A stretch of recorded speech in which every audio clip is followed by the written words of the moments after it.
Hey guys, welcome back to my YouTube channel.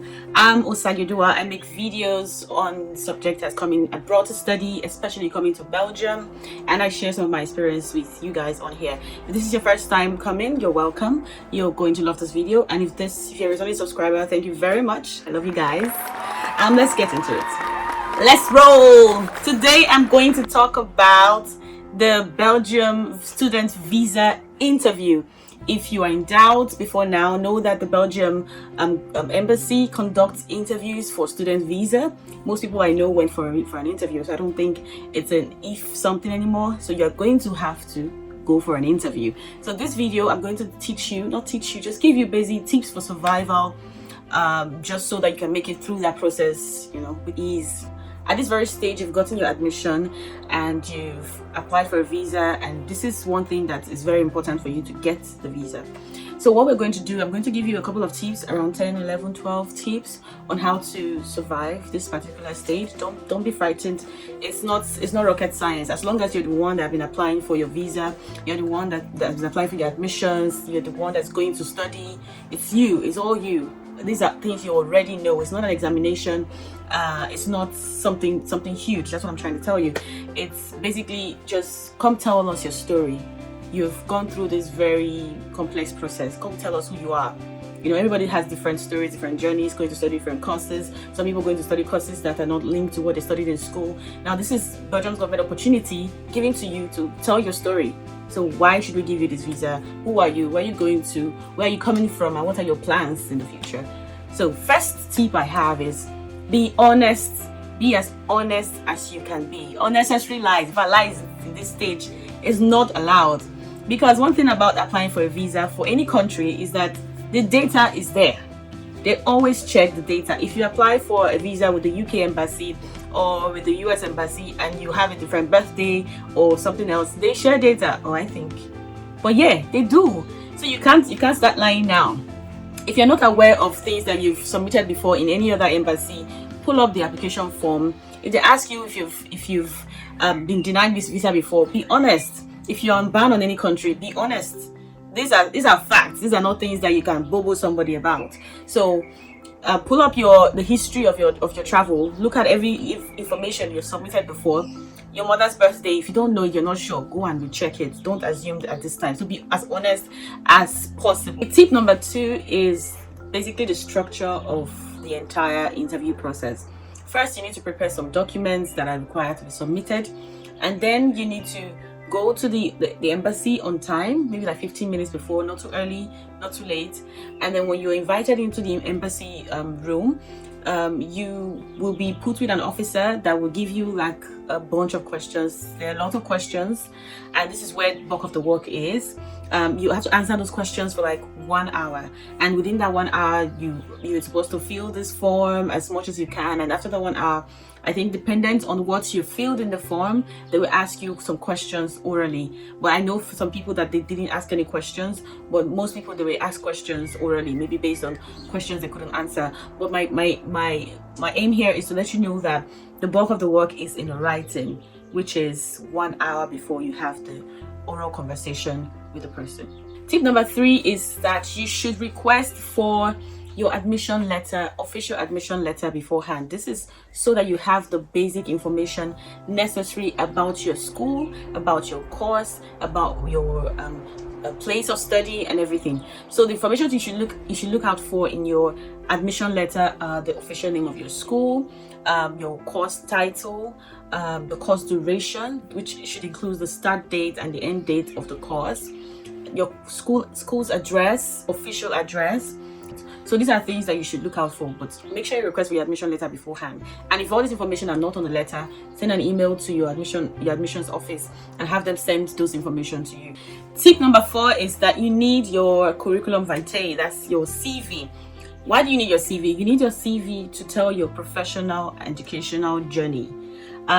You will need this not to submit to them, just so you have a broad idea, like a chronological story on how you've come to become this person that wants to do this thing, which is study in this school at this particular time. So in your CV, you shouldn't have unnecessary information that does not link to your course of study.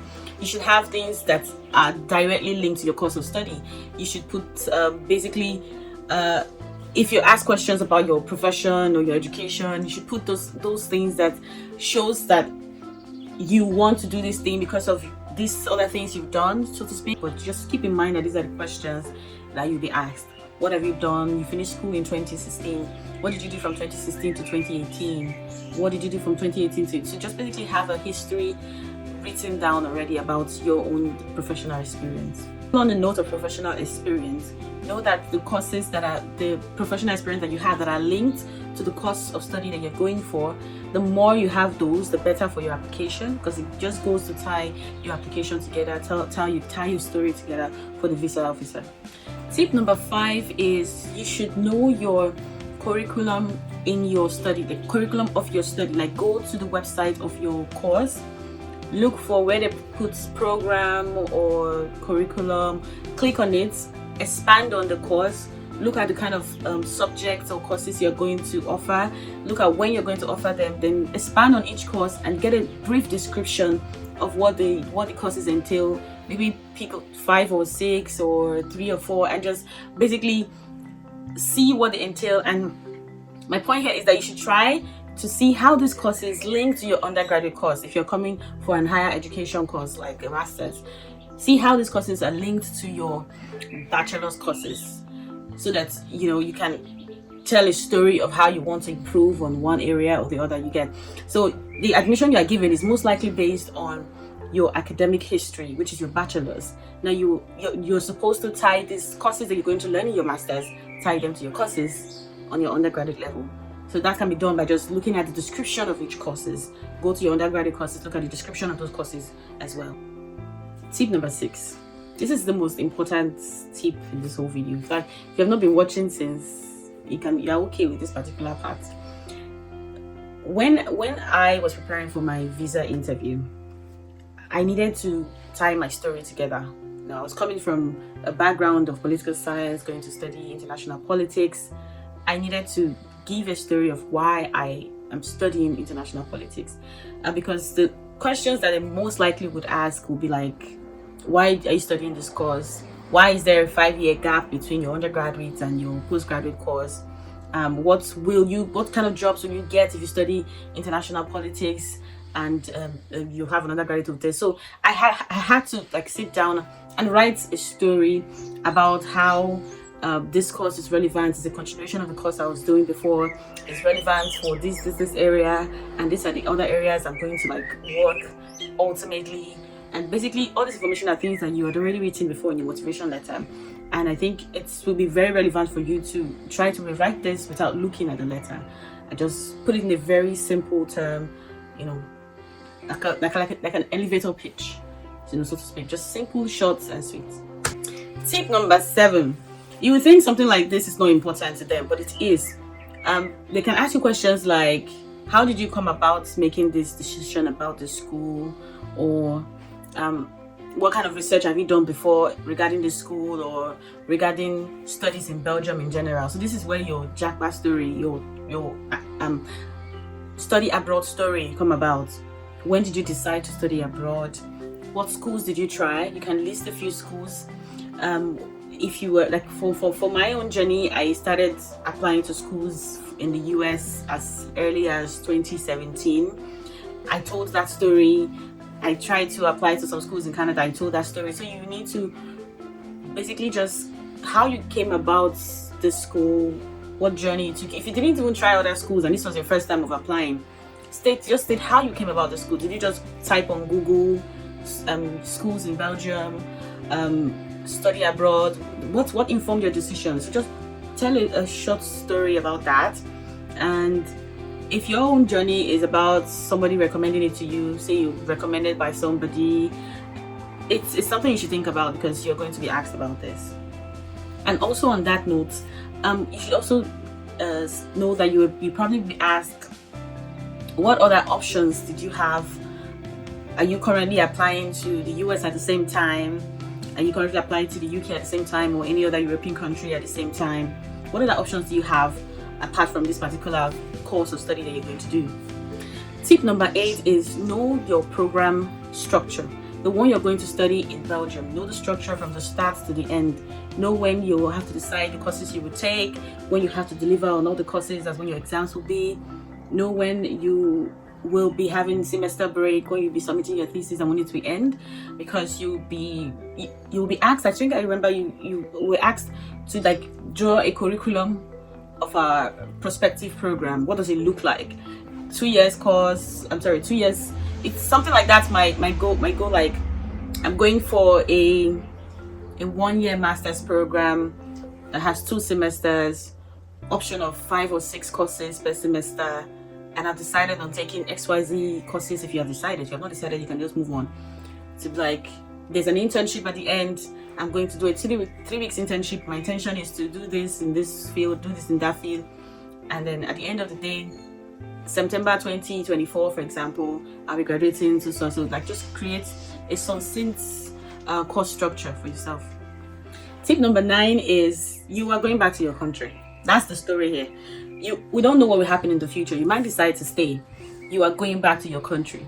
So now, when you graduate from that program you're going to do and you get back to your home country, what are your chances of being employed in your country? What plans do you have? Have you looked into the industry in your own country and see how people that have your degree, that have your experience are employable? Name a few. If you have a master's in chemical engineering, for example, would you be employed by big companies in Nigeria? If you're coming from Ghana, what countries in Ghana, what industries rather in Ghana are willing to take you? Be very specific here, because you may need to list examples, and not just the companies that can employ you. It could be the roles you can function in, titles of roles. Just Google a few, 2 or 3 titles. If you're going to be a researcher somewhere, junior researcher, I can fit in there. Even go as far as maybe looking at possible salary range that look very attractive. And these are what we call pull factors that will pull you back to your country, because these are things that visa officers look at. Besides that pull factor, family is another pull factor. You have a house or investment, another pull factor. Nobody will give you a visa knowing that you're potential immigrants. So you need to tell a story that makes sense. You need to be able to convince the visa officer that after this course, I'm going back to my home country. These are places I can work. These are roles I can work. These are salaries that are possible for me to earn, and I'm going to do just that. Tip number 10 is that this one is more like a bonus tip, because a lot of people forget to print out your invitation letter. Please, if you're not done that, go and write it down now in your visa book. Print out your your visa interview letter. Have it with you. Tip number 11 is very important. Everything I've been saying since, they are very important and they shouldn't be taken lightly. Like, you will forget. If you don't forget, you might get a little bit tensed up when you are with the visa officer, because this is an important day. It's the day that you wait for, that you iron your clothes. If everything you use that, you keep it aside. Now, make sure you write out everything I've said before. Think about your own story, write it out. Have somebody ask you the questions or the possible questions that you've written out. Create a manuscript for yourself, like a play. VO, visa officer, me, this. VO ask you, what course are you going for? Me, I'm going for this, in this place. VO ask you, what are the chances of what companies can employ you when you return back to your country? I'm going to state this. So you practice. You don't only write it down, you practice with your friends or anybody that is willing to help you out in that process. And you have the conversation with the person. That way you are more comfortable, and there will not be room for improvisation when you are talking with the visa officer. So preparation is really key in this case, especially when you know you can easily tense up when it comes to speaking with a stranger, because you don't know this person before. The person is probably might not even smile at you. So you need to practice. Tip number 12 is this: make sure you attempt all the questions. There's no negative marking here. You know, in the examination condition, they tell you when you get something poorly. We used to have this in our school. Then they would -1 from you. This is not negative marking situation. Attempt all the questions that are meant for you. There may be areas that are meant for people that are going for undergrad or people that are going for postgrad. If you're going for undergrad, you can leave those parts. But the part that are concerning you, make sure you attempt to answer all of them. Now, why do I say you need to attempt all of them? Because this will determine whether or not you have an oral interview with the VO, or the VO officer asks you more questions. If some questions are not answered, they may take longer, and you may fidget. So try to just answer as much as possible. Go with your own pen and paper. Go with your own pen, like 2 pens, just in case one is messing up, or in case you write with slim pens and they may have bigger pens there. Go with a pen that is very comfortable for you to write with. Writing for 1 hour shouldn't be a problem for you if you're going to study. Yes. I think that's everything for this video. Before we close this session, I need to admonish you to prepare very well. This is because 1 hour is not enough to answer a lot of questions, and trust me, the questions are a lot.